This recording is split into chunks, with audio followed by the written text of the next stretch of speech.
ఇంతమంది ప్రాణాలు పోవడానికి కారణమైన వైసీపీ వాళ్ళు నిసిగ్గుగా సిగ్గు లజ్జ లేకుండా మాట్లాడటం అయితే నాకు ఆశ్చర్యంగా ఉంది.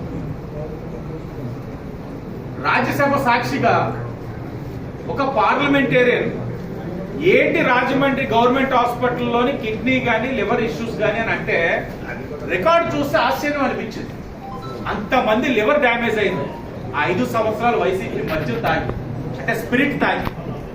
ఇంతమంది ప్రాణాలు కోల్పోవడానికి కారణమైన వ్యక్తి, అందులో కూటమి అధికారంలోకి వచ్చిన తర్వాత కూడా జోగి రమేష్ గారు వ్యాపారం చేసుకుంటున్నారు అని అంటే మంచితనం.